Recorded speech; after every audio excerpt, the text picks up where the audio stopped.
That's how this works.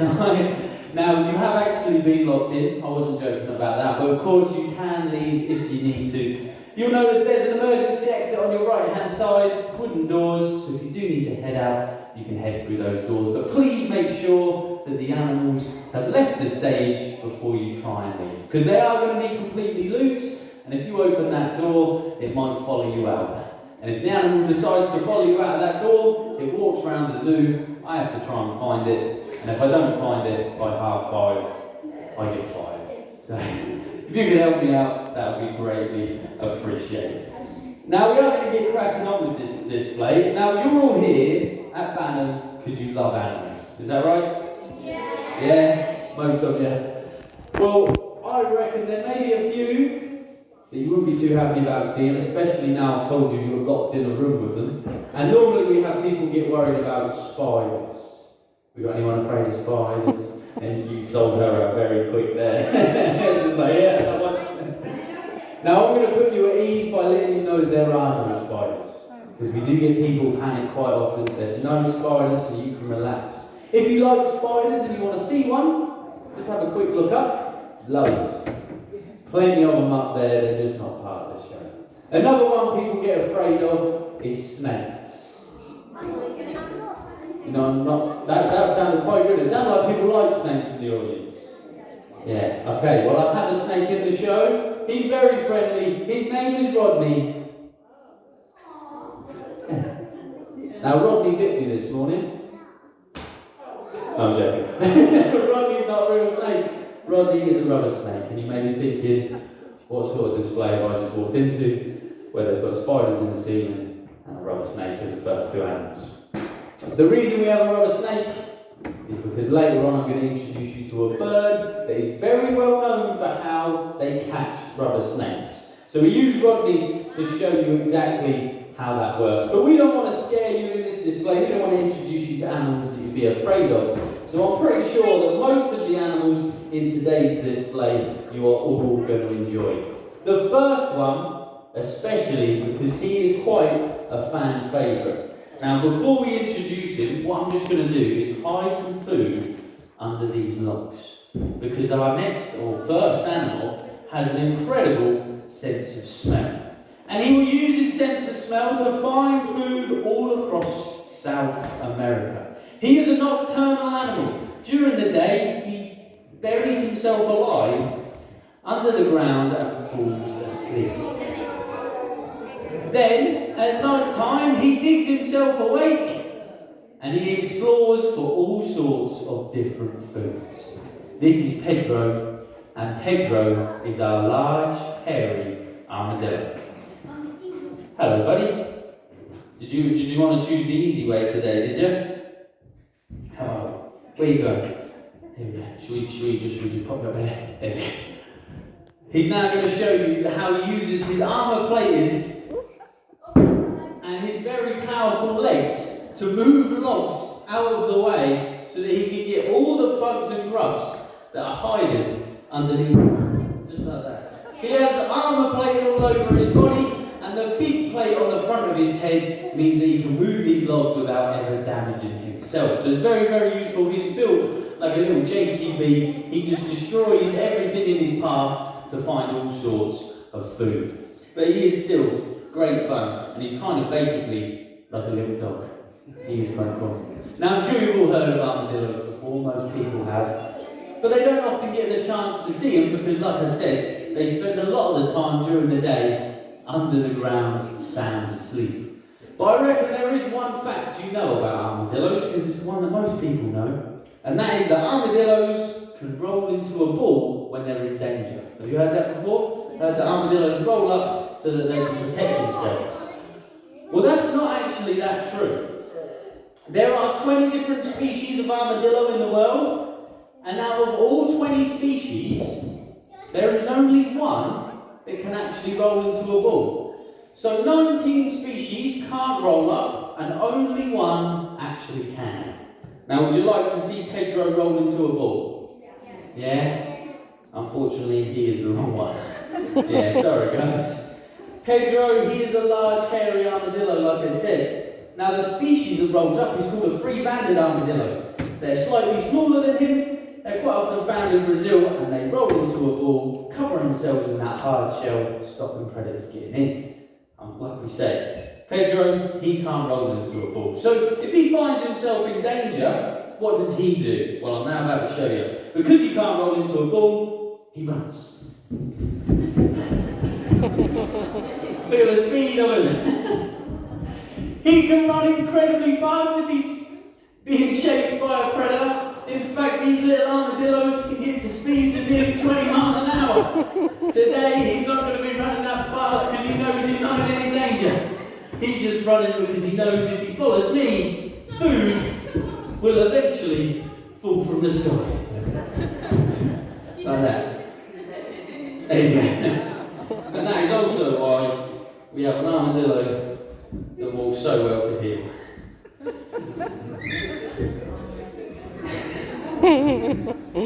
Hands up if you've got a dog at home. Yeah, does it walk this well off the lead? No, see me after the show. £20 an hour. I'll have your dog just like this. Like, wherever you go, follow. Now, when they're running around the forest floors, they are looking for all sorts of foods. They're going to be eating all the bugs and grubs like we talked about. They're going to find fruits and vegetables, but they really like eating meat. Meat's a huge part of their diet. They're not predators though, so they scavenge. They find things that are already dead. One of the main places they look for their food is the roads. They eat a lot of roadkill. But there is one massive downside to feeding in the roads, is they're not exactly a very big animal. They also come out at night time. So what happens is these small animals go into the middle of the road to feed on roadkill at night time, and the cars struggle to see them. So unfortunately, a lot of these large hairy armadillos actually get squished by cars, and it creates a bit of a vicious cycle. But we have actually become their biggest predator because we keep accidentally hitting them. And Pedro doesn't normally like hearing about that, so he's going to head home and see his beautiful girlfriend Melanie. A big well done there to Pedro, our large hairy armadillo. There we go, he did a great job for us. Now, something I should have asked at the start, because we talked about spiders and snakes. Is anyone afraid of flying birds? No? If you are, I do have a little tip for you. Just close your eyes. It works every time. Because what we're going to do next is we're going to introduce you to a native species of bird. One you've probably seen flying around, especially on morning drives to work, or if you've been walking the dog at kind of dawn or dusk. You probably see these birds floating along long meadows or quartering over ditches, and they're most of the time going to be constantly looking for food. We're going to introduce you to a bird that is quite often mistaken as a ghost bird. We're going to introduce you to Bramble. Whoa. And Bramble is our barn owl. Here he is. Now, barn owls you can see all over Suffolk and Norfolk. And these birds are beautiful. Now, Bramble will get quite close to your head, but what I want to show you with Bramble mostly is his incredible ability to fly silently. Now, Bramble hunts using his hearing, so he needs to be able to listen for the tiniest of noises coming from voles and mice. Now, when he's flying around and he's quartering over all of these long meadows or ditches, the last thing Bramble wants to be doing is making a massive amount of noise with his wings. So if we're all nice and quiet, when he takes off this time, just have a listen to how silent these barn owls fly. Oh my God. I can't even hear them. Exactly. He is dead silent. Now that is incredibly helpful because as he quarters around, not only is he helping himself hear prey, prey doesn't know where he is. Prey can't hear him flapping and flying around, so it stays out a little bit more in the open. It carries on making noises, allowing our barn owl to hear them and stoop down and catch himself his food. So that silent flight is crucial for a barn owl to hunt. There you go. Now what I have in my hand and what he's landed on is actually a buzzer box. So I haven't been buzzing it at the minute, but I'll show you exactly what it does when he takes off again. Now he's trained to hunt the buzzing sound. So this is how we get our barn owl to show you how he hunts, because it makes a buzz and he catches it. And that is to imitate the sound of mice and voles. Obviously they don't quite sound like that. But because he's trained to know that that noise means food, whenever he hears that noise, he will figure out, find where it is, and land on it. So what I want to do for this next bit is kind of head out into the audience and kind of hide myself a little bit. So if you all want to put your hands up in the air so that you all look like grass, what we're going to do is we'll see if we can get our Banham to take off, and then I'm going to hide in the seat. And we're going to see if he wants to carry on circling around and try and find out where I am. Can you take off, Rose? Yeah. You may have to, hopefully the grass doesn't die. There we go. So if he floats around, he goes, I'm going to hide somewhere. He heard me. Doesn't know where I am, Rose. Oh, there we go.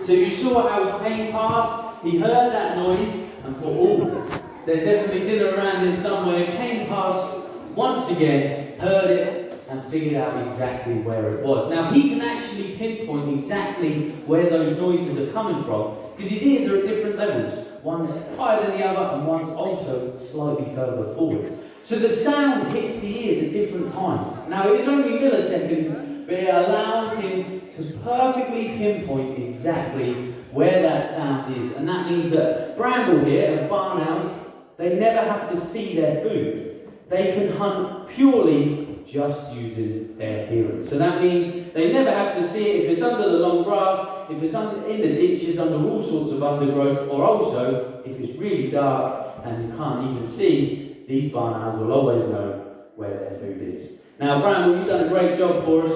Oh, you're going for another victory lap, are we? There we go. Just to make sure we cover all the heads.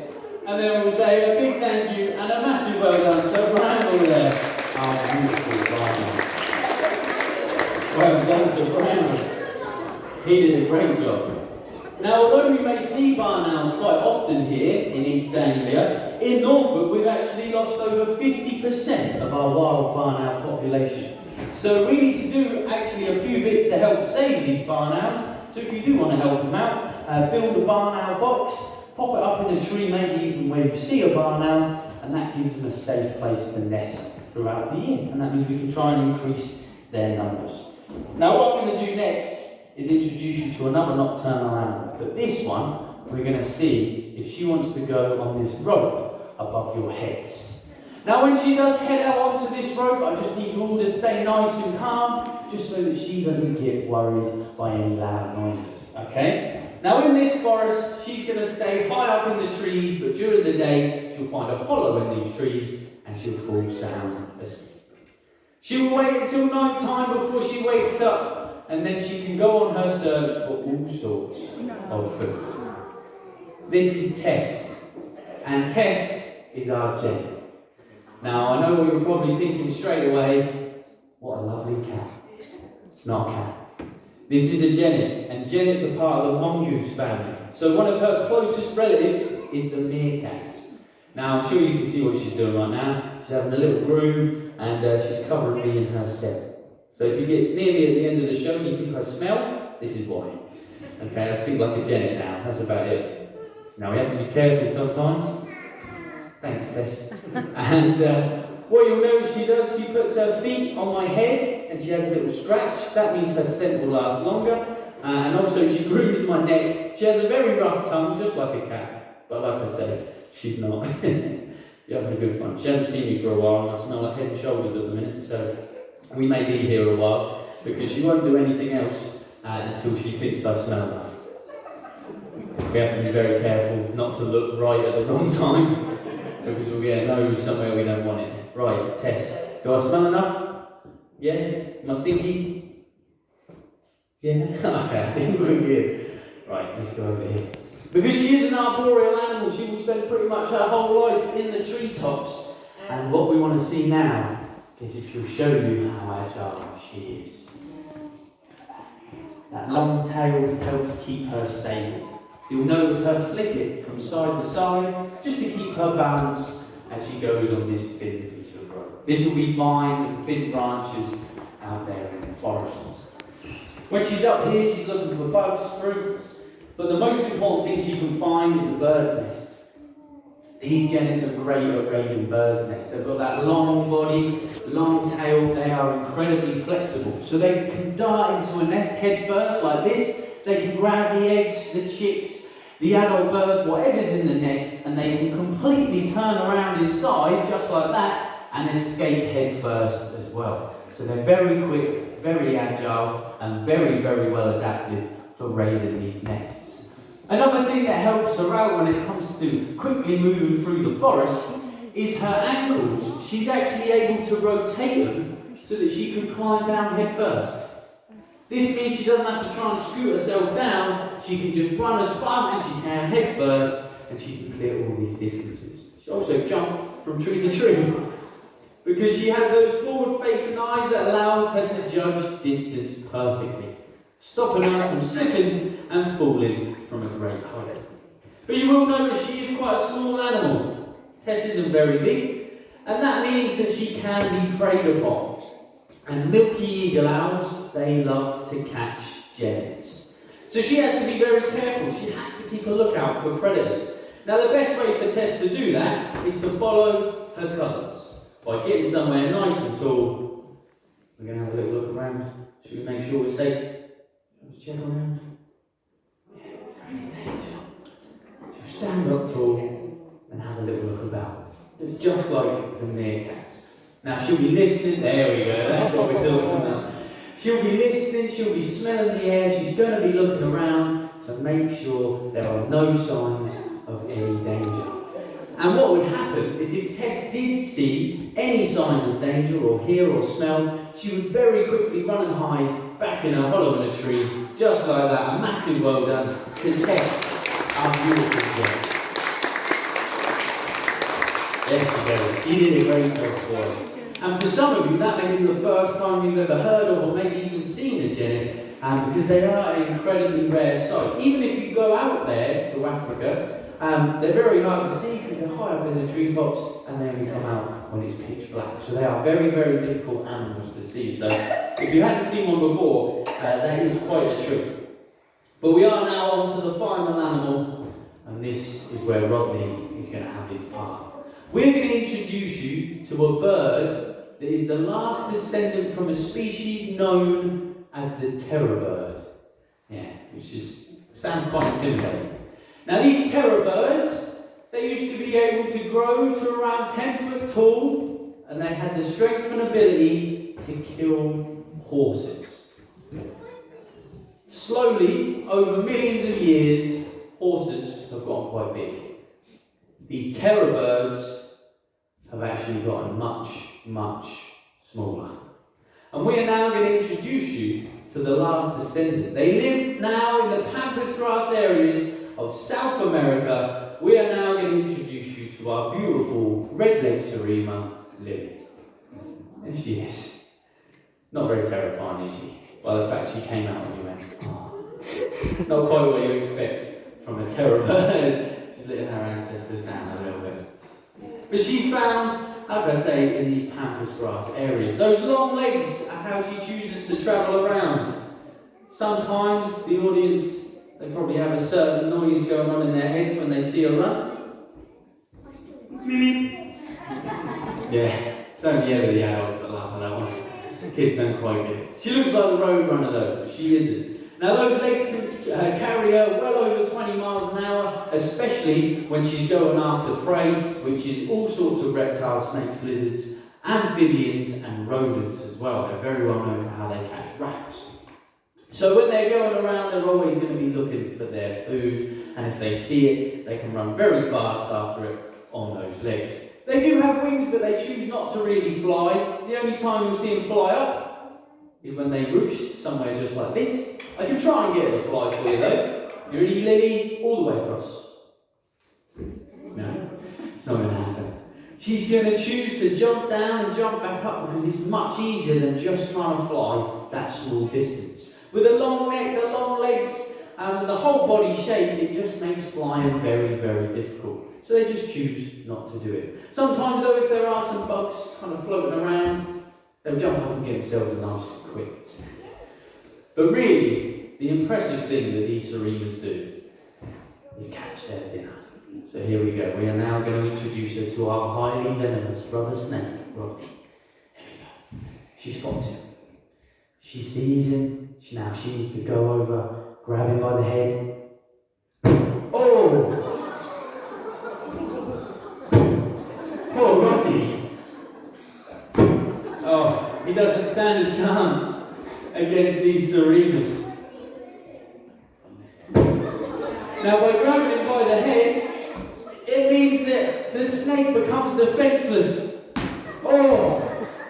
There's nothing Rodney can do to defend himself because his dangerous part has been completely taken control by her. He can't bite when she has hold of the head, so unfortunately Rodney just ends up getting slammed multiple times against the floor. Ooh. Sometimes she'll go over to the rocks to deal even more damage. Careful, you're going to fall off the stage. Let's reset you slightly before we fall off the stage and it all goes a bit wrong. There we go. What are we going to do? We found Rodney. Grab him. Oh, he's fighting back. Oh, he's fighting back there. He's going for the legs. No, he's not anymore. Oh no. This is the benefit of a rubber snake as it bounces. So she thinks the snake's trying to get her. She is none the wiser that this snake will not hurt her. She sees a snake and she instantly thinks, right, I have to slam it as many times as I can. Now there is, oh, well done, this feeds you over there, and I tell you what, we'll end there with Rodney, because look, he's lifeless, and he's got to do that twice again tomorrow, so just give him a little break.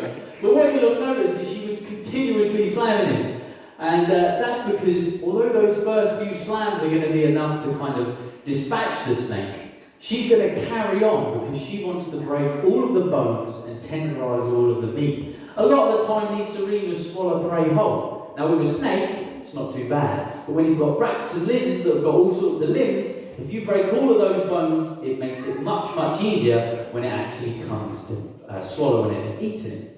Now farmers out there as well have realised just how good these seremas are when it comes to slamming snakes and rats and things like that, so they use them as bodyguards to their chickens. They'll raise them with their chicken flocks and they'll walk around as one big group. If a snake comes through or a rat that might spread disease, the seremas can dispatch it just like you saw and feed themselves. If anything bigger comes along, these seremas have an incredibly loud alarm call that they can use, let the chickens know to get to safety, and that lets the farmer know he needs to come out and check his fields. So they are an incredible animal. She has done a fantastic job for us, so we are just going to say a massive thank you and a goodbye to our beautiful red-legged serema there, Lily. There she goes. It's been a long day. Now, unfortunately, like I said, she is the last animal in this display. So hopefully you've enjoyed those few animals I was able to show you. If this is the first amazing animals display you've actually seen, make sure you come back again and see our other displays, because we do 2 flying displays outside, and we have another amazing animals earlier on in the day, and they all contain different animals. So if you've enjoyed what you've seen here, make sure you come back, see the others, and see all the other animals we have to offer. But I just want to say one final thank you to all of you for coming to the zoo today and to the displays, and I hope you enjoy the rest of your time here at Banham. Thank you.